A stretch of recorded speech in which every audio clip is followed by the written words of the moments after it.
कि आपको जो सेवा मिली है ये हमारे श्री भगवान की ही सेवा है। समाज रूप में, देश रूप में, विश्व रूप में। वेद कहता है एकोहम बहुश्यामा। वो परमात्म तत्व तो अपने आप को इतने रूपों में विस्तार किया। अब आपको एक सेवा का पद मिला है, एक सेवा का स्वांग मिला है। आप है नहीं है, ना आप स्त्री हैं, न पुरुष हैं, न सत्य वस्तु। अब आपको जो मिला है यही आपको इससे मुक्त कर देगा। जब हम इसका दुरुपयोग करते हैं तो फंस जाते हैं, और जब सदुपयोग करते हैं तो हमारी वही मुक्ति का कारण बन जाता है। तो ये सेवा ईमानदारी से अपने देश के प्रति, अपने समाज के प्रति हमारा भगवान का भजन होगा। अगर हम जहां भी त्रुटि करते हैं फिर हमारे अंदर ही असंतोष, अशांति, यही दंड है। सबसे पहले गलती का फल होता है जलन हो जाना, असंतुष्ट हो जाना, भयभीत हो जाना, शक्तिहीन हो जाना। और जब हम धर्म से चलते हैं तो चाहे कोई भी हो, आपके हृदय में एक ऐसी शक्ति होगी जो आपको कोई दबा नहीं पाएगा। तो यही भगवान का बल कहा जाता है।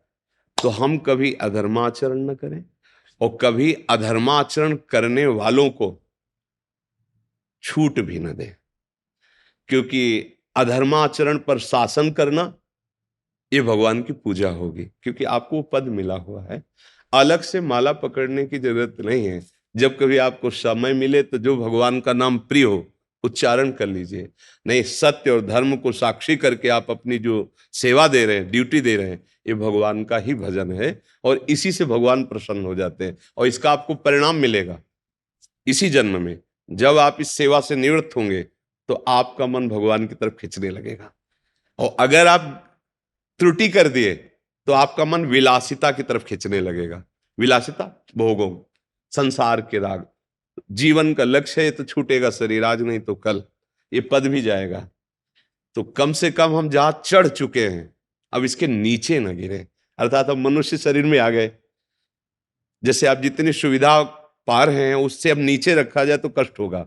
तो मनुष्य शरीर में जो हमें बुद्धि है, विवेक है, बल है, वो अन्य किसी योनियों में नहीं है। अन्य योनियां कर्म बंधन से युक्त है। या तो भगवत प्राप्ति हो जाए और या तो फिर हम मनुष्य बने और ऐसे सत् कार्य करें कि मुझे भगवान मिल जाए। जीवन की सार्थकता भगवत प्राप्ति में है और वो सत्य में होती है। भले नमक रोटी खाना पड़े पर धर्म से चलेंगे तो हृदय शीतल रहेगा। और जब आप परिवार में आएंगे तो आपकी दृष्टि में हर्ष होगा, सुख होगा देख के। और जब आप अधर्म का, तो फिर आपका हृदय जलेगा। और जब आप घर में आएंगे तो असंतुष्ट हो जाएंगे। अधर्म से कभी किसी को शांति नहीं मिली।